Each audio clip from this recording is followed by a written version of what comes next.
با درود خدمت بینندگان عزیز کانال تورزلند، به یکی دیگه از ویدیوهای کانال ما خوش اومدید و امیدواریم تا پایان با ما همراه باشید. در این ویدیو می‌خواهیم با کهن‌ترین و تاریخی‌ترین کشور قاره آفریقا یعنی تونس بیشتر آشنا بشیم.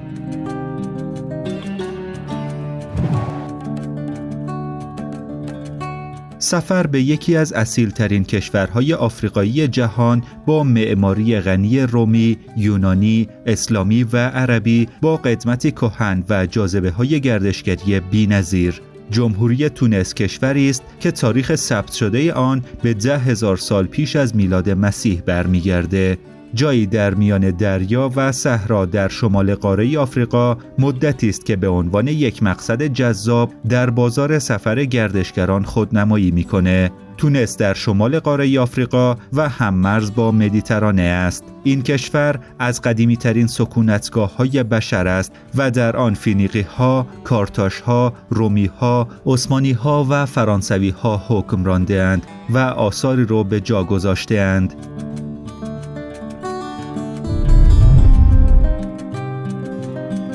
تونس با نام رسمی جمهوری تونس شمالی ترین کشور قاره آفریقا است.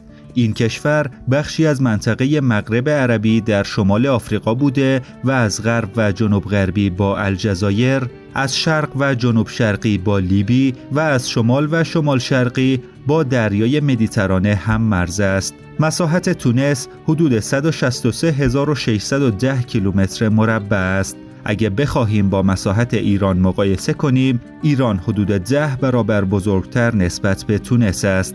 انتهای شرقی کوههای اطلس و قسمت‌های شمالی صحرای بزرگ آفریقا بخشی از این کشور محسوب میشه و عمده قلمرو باقی مانده آن قابل کشت و زراعت به حساب میاد. ساحل 1300 کیلومتری آن محل اتصال بخش‌های غربی و شرقی حوزه مدیترانه است. شمالی ترین نقطه آفریقا یعنی دماغه آنجلا در تونس قرار داره. این کشور حدود 11 میلیون نفر جمعیت داره.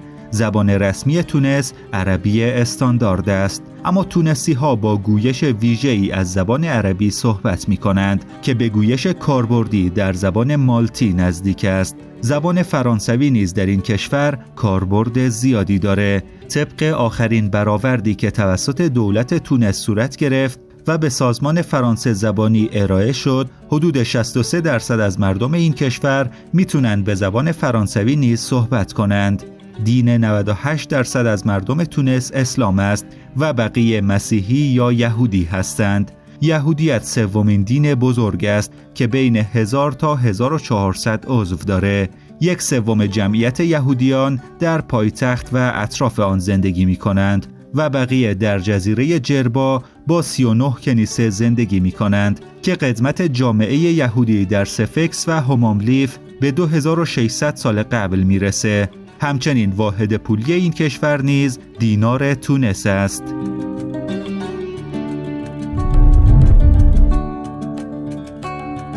پایتخت این کشور شهر تونس است. قدمت شهر تونس تقریباً به دوران پیش از تولد حضرت مسیح برمیگرده. مردمانی از سوی شرق 8000 سال پیش به این سمت این سرزمین کوچ کردند که شناخته شده ترین آنها کاپسی ها بودند. با کاوش‌های باستانشناسانه‌ای که بر روی فسیل باقی مونده از آنها انجام شده نشون میده که این مردمان تا هزاره پنجم پیش از میلاد مسیح در جنوب تونس زندگی می‌کردند. در سده 19 فرانسه و بریتانیا شروع به دخالت در امور این کشور کردند. فرانسه برابر پیمان باردو که در سال 1881 میلادی بسته شد، تونس را مستعمره خود نمود. با آغاز جنگ جهانی دوم، ارتش آلمان برای تقویت پایگاه متحدین در شمال آفریقا در تونس نیرو پیاده کرد. در سال 1943 میلادی نیروهای ارتش آلمان از تونس عقب نشینی کردند و تونس به کنترل متفقین در اومد. کشور تونس طی پیمان پاریس که در سال 1956 میلادی امضا شد، استقلال خود را به دست آورد.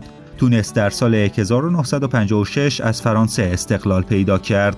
و حبیب بورقیبه اولین رئیس جمهور و حاکم مطلقه این کشور بود که به دنبال یک دوره اعتراضات محدود و خیابانی مردم پس از 31 سال استبداد و حکومت با مشت آهنین سرانجام در سال 1987 میلادی به دست زین العابدین بن علی افسر عالی رتبه پلیس سرنگون شد. بن علی نیز پس از 23 سال دیکتاتوری و خودکامگی و اختناق در شرایطی مشابه در نیمه ژانویه سال 2011 سرنگون شد و به عربستان سعودی فرار کرد. نام این اعتراضات خیابانی مردم به انقلاب گل یاسمین شهرت یافت.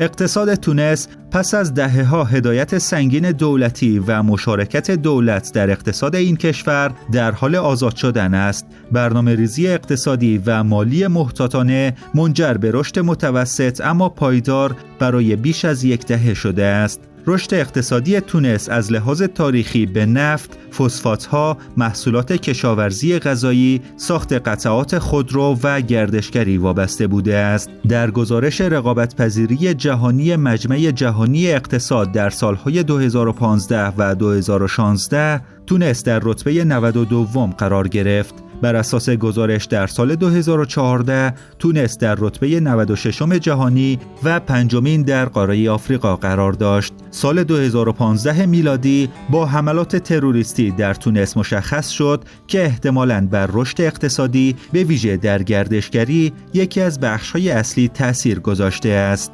گرانی و حقوق‌های پایین کارمندان تونسی را تحت فشار گذاشته است. داده‌های رسمی اداره آمار دولتی تونس نشون میده که میانگین حقوق ماهانه حدود 670,000 تونسی که در بخش دولتی کار می‌کنند حدود 1387 دینار معادل $450 در ماه است که حدود 40% آن برای خورد و خوراک و حمل و نقل هزینه میشه. با این حال افزایش دستمزد کارکنان طی 7 سال گذشته به دلیل فشارهای تورمی و افزایش مستمر قیمت مواد غذایی و خدمات منجر به بهبود وضعیت معیشتی آنها نشده است. امری که کارمندان تونسی را که طبقه متوسط رو تشکیل میدند برای جستجوی منابع درآمد اضافی خارج از ساعات کاری اداری واداشته است.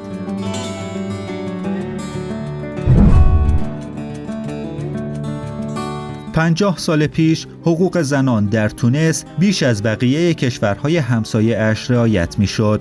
ممنوعیت آزادی چند همسری برای مردان، آزادی سقط جنین و آزادی حق طلاق، همه اینها دستاوردهای زنان تونسی بوده است. اما در سالهای اخیر پیشرفت‌ها آنچنان محسوس نبودند. انگار به گونه‌ای با قدرت گرفتن احزاب اسلامگراهای تندرو مدافعان حقوق زنان صدایشان کمتر شنیده میشه.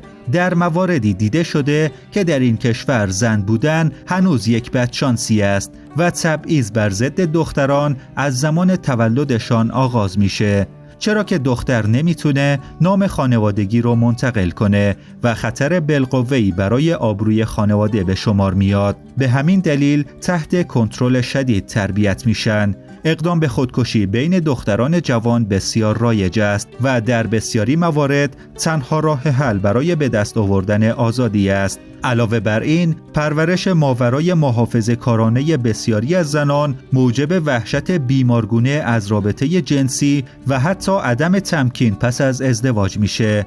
در واقع از هر دو زن تونسی یکی نسبت به رابطه جنسی بی تفاوت است.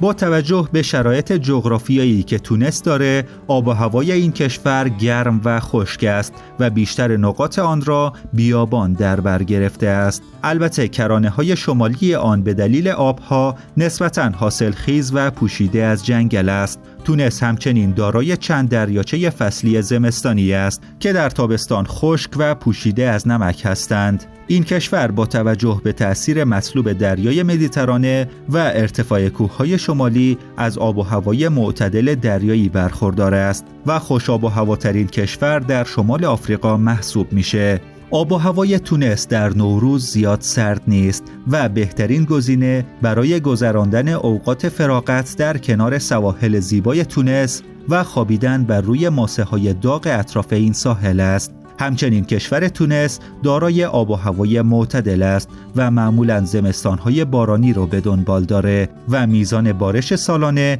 در حدود 448 میلیمتر است و معمولاً زمستان‌های بارانی رو به دنبال داره.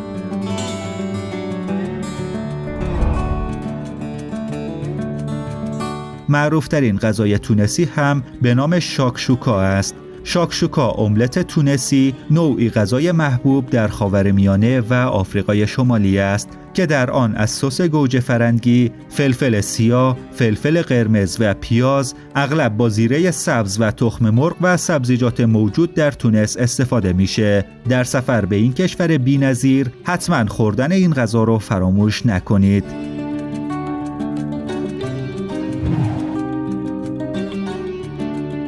سفر به تونس برای گذراندن تعطیلات برای گردشگران به عنوان کشور امن معرفی شده است. الحمامات یکی از اولین مکانهای توریستی در تونس و یکی از مناطق امن کشور برای سفر به تونس است.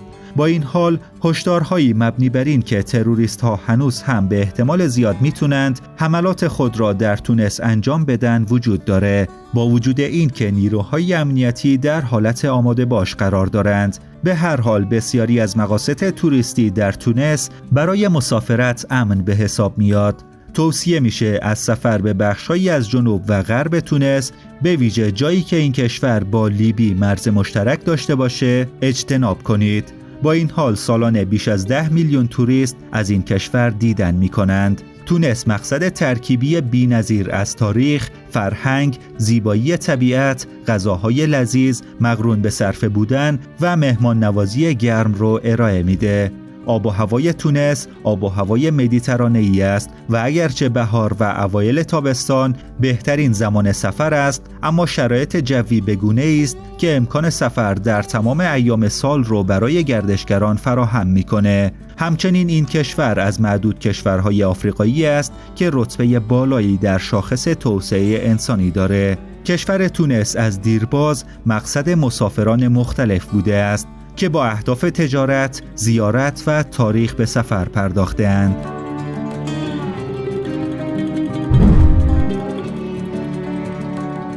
همیشه با تورزلند همراه باشید که با دیگر کشورهای دنیا هم بیشتر آشنا بشیم.